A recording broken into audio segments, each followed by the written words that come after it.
This is Leah Steele. Welcome to the Wealth Witch podcast. Just a few years ago, I experienced complete financial collapse. We lost a business, our home, and a car. My husband was selling plasma to pay for diapers and formula. I was living a life I hated, and I was miserable. It was the lowest part of my life. It ended up being my biggest blessing. Just a few short years later, I've designed the life of my dreams. I live a life of luxury in beautiful Bali, Indonesia, travel the world, and spend my days helping others manifest wealth and abundance. Living a purpose-led life changed everything for me. This podcast is about my journey, my top tips and tools for manifestation, and interviews with all the amazing, world-changing, inspiring people I meet along the way. Welcome to my world. This is Leah Steele, the Wealth Witch, and I'm here today with Eben Britton, former NFL player and the co-host of Hotboxin with Mike Tyson. Yes. Welcome. Super excited to be here, Leah. I'm excited to have you here. Yeah, I mean, we just met, but I feel like I resonate a lot with what you're all about, and I'm honored to be your first guest ever. Yeah, I'm so excited. So we were just chatting a little bit about spirituality, and you were talking about that you are sort of embarking on this spiritual journey. So talk to me a little bit about what has your reawakening been like, and sort of where have you come from and where are you now? I think that for as far back as I can remember, I've had a connection to spirit. And I've always been guided by spirit and my higher power, that. And I always knew that I was here for something. I was here with a purpose. I had a mission. I haven't always known what that was until recently. I think that it's interesting. We were talking about earlier, the idea or, how we conceptualize who we are in this world is so misleading, because you put a label on everything and then people create this identity about who they are. Like for me, it became about football, and somewhere along the line, I just knew I was going to play in the NFL, and that was my goal, and that was my dream. And everything I did, I trained, I ate, I slept, I prepared my mind, mentally, physically, spiritually. I prepared myself to be this gladiator to play football. So can you talk a little bit about, because we've talked about like the spirituality and the manifestation. Mm-hmm. So how did those gifts play a role in you getting where you went to at the level that you got to in the NFL? And were you consciously manifesting at that time? Not consciously, but looking back, it was a great lesson in manifestation, because, I'm sure you can much better articulate manifestation and the laws of that alchemy than I can, but you set your whole intention and your mind and your spirit on this thing. And, it's not this, I don't know, for me looking back, it wasn't, just I'm going to play in the NFL, sit back, let it happen. Like it was about getting into action and doing the things I had to do to make that destiny line up with my path, I guess. Was not playing in the NFL ever an option? Never. Okay. So never. I love that. Yeah. Because as I'm talking to you, it's one of the things I talk about so often is if you have a plan B, your plan A is never going to fucking happen. Yeah. So people used to ask me all the time. They'd say, Eb, what are you going to be when you grow up? And I'd be like, I'm going to play in the NFL. And they'd say, haha, that's funny. What's your plan B? And I'm like, there's no plan B, Yeah, no other option. I love that. So from NFL to... looking back, I've gained a lot of great perspective, coming into this new sort of spiritual awakening. This latest awakening I've come into. You know, I think that we have awakenings. We like transcend levels of consciousness all throughout our lives.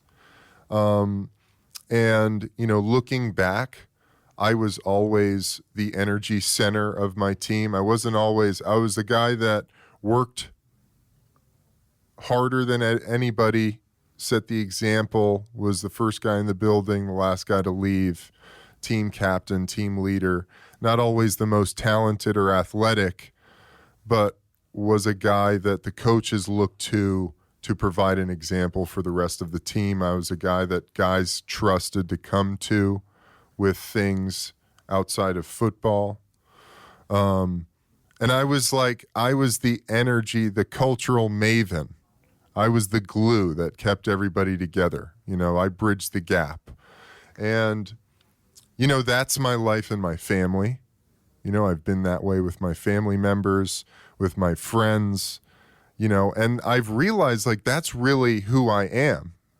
But, you know, co-host of a podcast with Mike Tyson, football player, you know, husband, father, whatever, erase all the labels, and it really just comes down to me being the guy who keeps people together, helps people heal, leaves situations better than when I found them. So let's talk about that, because you said the word healer when we first met and were talking. And so I'm interested to know now, looking back, how were you using those healing abilities? Because they don't just manifest. You've always had them. You've always been that.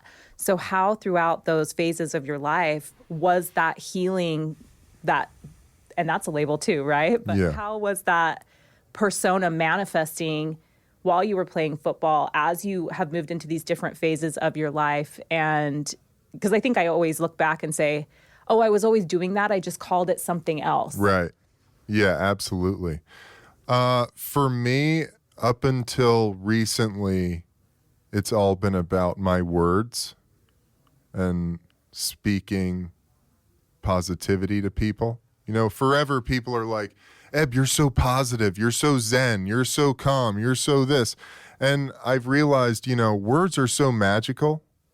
Words have so much power and energy. And, you know, we take that so for fucking granted, you know, in this realm that we live in. And, you know, really for the longest time, my healing power has come through words to other people, words of encouragement, words of, you know, I love saying hello to people. I love giving people a hug. I love giving, you know, people, pumping people up as far as like, you look great today.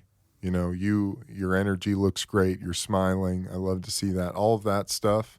And I think that we take for granted how just like a little thing like that can send this ripple through somebody's day that carries them in a way that, you know, you never know where that's going to lead, that positive energy it's going to lead to. And then that ultimately ripples out infinitely through the universe. Absolutely. And universes and parallel realms and all of that. Absolutely. So talk to me about what the next phase of you stepping into this healer looks like, because you were talking to me a little bit about tracing some of your ancestry and really feeling like there's something big coming for you in the spiritual realm. Absolutely. I mean, my grandmother, this woman is Steele Parsons. She's a force of nature. She's an Academy Award-winning actress.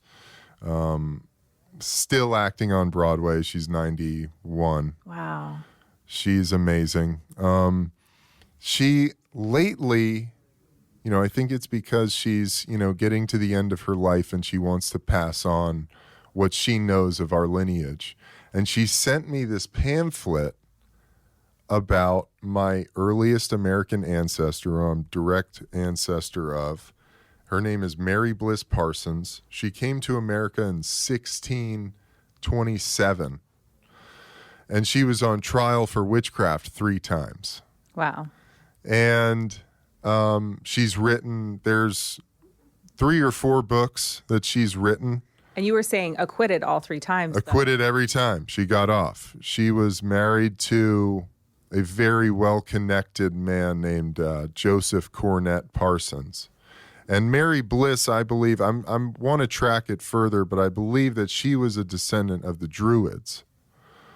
She came over from England. The Druids were, the mystical elites of, that island for, thousands of years, Vikings, all of that. And so Mary Bliss wrote 3 or 4 books, and it's all about, she was talking about back in the 1600s, talking about we need to stop eating animals, become vegans, we need to get connected back to nature, basically because we were heading to global disaster because of the practices that she was already seeing at that time, that human beings were, just killing each other and very unconscious living. So she was on trial many times, got off. And this has been in, my mother is a total witch. She's a very powerful healer with her hands. She does body work with people. She was one of the reasons I believe I had I'm so in tune with my body and the mechanics of how it works throughout my football career.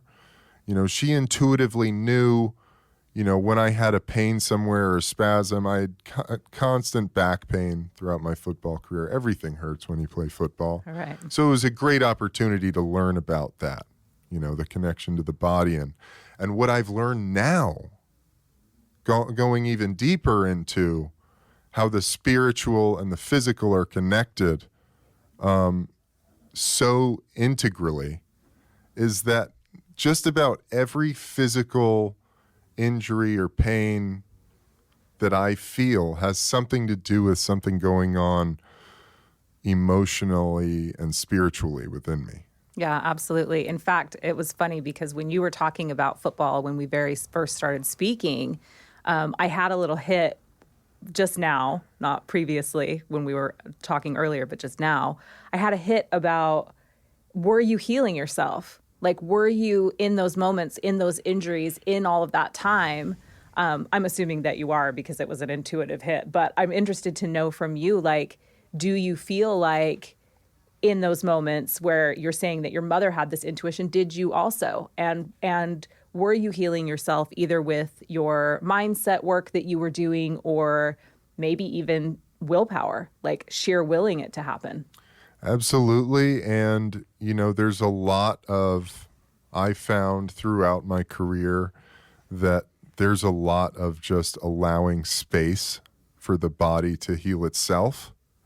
When you acknowledge an injury, in Western medicine, it's all about just covering up the issues, with medications and shots and, all different kinds of things. It's never about, just allowing yourself to be in pain, and realizing that the body is an incredible machine. And if you just give it the space to heal itself, it'll do what it needs to do. And I always, the things that my mother passed down to me, physiologically, I knew it was true because I could feel it in my body, how when I would make an adjustment with something, how that would alleviate the pain, and I learned a lot through that. And even, now I've gotten to this point in my own life and, exercising this gift I've been given of being a healer and just allowing the universe to bring that to me, because I don't feel like I can set up shop as a business to be like a healer or something like that. I believe that the people who are in need of healing will come to me and ask me directly for it and say, Eben, I have X, Y, Z happening with me. Can you help me? Then that's an invitation to And how often help. Is that already happening for you? Now it's happening more and more. The other day, this guy I know very well, he came up to me and he was like, Eb, I feel like you're the guy to talk to about this. I said, okay. And he said, I just turned 60 and I was in the gym the other day and I popped something in my back. And I was like, oh, okay, I understand. And he's like, yeah, I'm just in a lot of pain. And, I think that you probably know what to do with that. And I'm like, yeah. So we're in this restaurant. I'm like, come outside with me for a minute. And there's like a huge glass so everybody can see us out on the sidewalk. And I'm like, all right, dude. So I just want you to relax your body. Just totally relax. Take some deep breaths. I believe in, the breath is something we don't take enough advantage of, Lately, I'm just meditating anytime I get free time because I feel like that's the secret. So I'm like, okay, man, just relax your whole body. I just want you to relax. I did a few little adjustments just to sort of align his spinal column. I had him do a sun salutation yoga move to bend over to stretch out his low back. I put my hands on his low back. And I just talked to him about it. I said, I just want you to breathe into this area where you feel the pain. He's like, okay. And when he stood up, I had him roll back up, vertebrae by vertebrae. And I said, when you get home, do a few other exercises. But more importantly than all of that, I want you to just say thank you to that pain for being there, and ask it what message it has for you. The back is all about support in life and how you're feeling about that, issues surrounding that. And he's in tune with that stuff because we've had conversations about it, but he was like, all right, man, I'll give that a shot. He called me 2 hours later and was like, Eb, I can't thank you enough. I'm totally out of pain. He was like, it was so freeing, for you to just say those things, I just can't thank you enough. And I was like, fuck, man, that's pretty awesome. That's super awesome. I was like, that's crazy, and it's nothing I did, I think that's the thing that needs to be really clear is like, I just made the space for that guy's body to help him get to the next thing. Well, I think for me, I like to always think of myself as the vessel, right? Yes. I'm the vessel, and whatever needs to come through is going to come through. So you were the vessel in that moment of being able to direct him internally into his own internal landscape for his body to be able to figure it out. And I'm such a believer in we have all the answers inside of us. Yeah. There's nothing we need to seek outwardly for. It's all here. Sometimes we need somebody else to point out maybe where we're not seeing or shine a flashlight somewhere where it's a little dark for us at the moment. But we all have the ability to heal ourselves. So I love that. I totally believe that. That's one of, I got a real firsthand look at the antithesis of that in the way the NFL deals with injuries and prescription pills and all of that stuff. It's really taken from you. And a lot of guys have a really difficult time unwinding from all of that trauma, that happens. Because we're just convinced that we need to be dependent on someone else for our healing, for everything in our lives, especially in America. Just like what you said, being a vessel for it. I pray every morning. I get up, I do 30 minutes of breathing exercises and meditation, followed by prayer. And every time in my prayer, it's just about allowing or connecting with God on the point that I am a channel, I'm an open channel for God's truth and wisdom and knowledge to come through me into this plane that we're in. I love that. So talk to me, you were so forthcoming when we first started talking about, coming from this long line of witches. So talk to me a little bit about, do you feel any stigma around that? Do you feel like, do you have any apprehension sharing that with people? Or are you just kind of like, fuck it, it's all out there? Well, it's interesting you were saying how you've started your women's group about this, about being open about this. And I think that that's really an interesting idea. And I think that in this society, and maybe this is part of the awakening we're all coming through right now, but it's been so stigmatized to be like a spiritual person or an openly sort of mystical, you're considered wackos and nuts. And, I mean, people were burned at the fucking stake. Yeah. Women were burned. And men.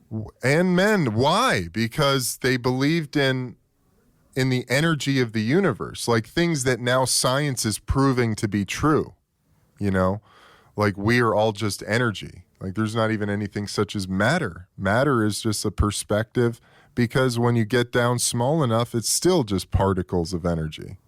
And DNA emits light. Did you know that? DNA emits light. No, but that's awesome. So again, we're made of light. We're just light beings walking around. And, just because, thank God we don't have to look at the world that way, because it would be really overwhelming, But, now I just feel like I'm so compelled to just speak this way, because I have just seen the truth that this is what needs to be out there. People need to start hearing this, because we've gotten so disconnected from spirit, from higher power, that we're destroying the planet. We're destroying each other. We don't even know how to live anymore. People are on all kinds of medications, anti-anxiety, antipsychotics, whatever, pill, drink, or whatever they can do to numb the pain of just being a human being. It's like, man, we need to wake up, and to me, it's about, there's no deeper truth than our connection to spirit and to each other, so I feel like there's no other way. If I wasn't talking about this, I would feel like a fraud, I love that. So I think my listeners, this is a lot about stepping into purpose and having purpose, that purpose doesn't have to equal poverty.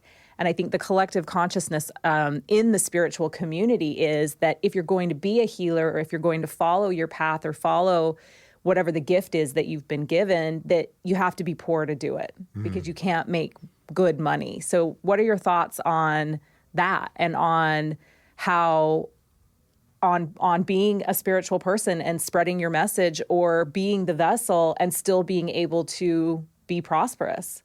Yeah, absolutely. Well, I think they're all connected, obviously. And, when you are giving a service, you're providing a service, you're providing your time and your energy, you should be rewarded. You should be able to make money off of that, and it shouldn't be about, we all deserve to earn our worth, in what we're giving to the universe, and I think that when you line up with whatever that is, the universe begins to perpetuate, success and prosperity, and, starts to bring those things into alignment. I think that, what I have seen, doing this podcast with Mike has been really interesting, because I've got a chance to meet some very high level people, super successful. And some of them are like, I don't know. I don't know how you got there. But the ones who are like iconic are the ones that have been totally true to themselves the whole time. Yeah. And that's really interesting to me, And these guys have generated tons of wealth, and it's just because they've been honest to the bone, to the core of their soul. They've been truthful and honest about who they are and what they have to give to the world and to the universe, So I think that when you do that, I mean, man, I've had millions of dollars, lived in mansions, driven BMWs, and I was fucking miserable, Yeah. Now I'm like, I just want a nice house where I can have peace with my wife and my daughter and our dogs, and live like a super low-key life, where I can eat really good food, really clean food. And other than that, like, what do I want an electric car, give me something that doesn't put a dent into the universe any more than we already have. So, it's all about, what you need and what you want. And I think that if you're willing to be honest and truthful and you find your purpose and you line up with that and you lock in with that, the universe will bring you exactly what you need. It's all energy, right? So money is just energy. Absolutely. So it's a value exchange. Absolutely. Yes. That's much more articulate than my rambling. So what's next for you spiritually, or what's coming up for you? You're doing the podcast, and what else? The podcast is a great vessel for me to just sharpen my tools as a facilitator of alchemy. When it's Mike and a guest, it's just my job to make sure it just keeps flowing. The energy keeps flowing. So that's a really interesting experience. I've been just educating myself on, my past, my lineage. I have a stack of my great-great-great-great-grandmother's books that I'm getting ready to dive into. I'm very interested in Hermetic alchemy, Hermetic philosophy, Thoth and the Emerald Tablets, and Hermes Trismegistus. So I'm diving into all of that stuff and just soaking up as much of the knowledge that I can to give me a little clearer picture. Well, so now I totally know why we connected, why I was here on this day. So my husband and I are both like huge students of Hermetic law. I love that. Law. So. Of course. Well, when I first read it, I was just like, oh, this is me, And then I've had psychics say I was an Egyptian priest in a past life. I was in Atlantis. I'm like, yeah, dude. I mean, this is real. Yeah. I love it. I love it. Awesome. Thank you so much. Thank you. This was fun. I feel really grateful to be your first guest on here. I'm really grateful that you were my first guest. That's awesome. Thank you. Thanks. You want to do an outro really quick? Yeah, do an outro. I have an outro. Like this was, I don't know what you're going to, I don't know what I'm going to do. I just got thrown in here. What am I supposed to say? You could give it a shot of like, well, thanks everybody for listening. I'm Leah Steele, the Wealth Witch. Until next time, we're out of here. Or in your way, you say that. Okay. Thanks, everybody, for listening. I'm Leah Steele, the Wealth Witch. Until next time, keep manifesting money. Boom. That's a wrap. Thank you for joining me. Remember, wealth is a mindset, and you absolutely deserve to live the life you deeply desire. And with belief and intention, you create your reality. Until next time, this is Leah Steele, the Wealth Witch.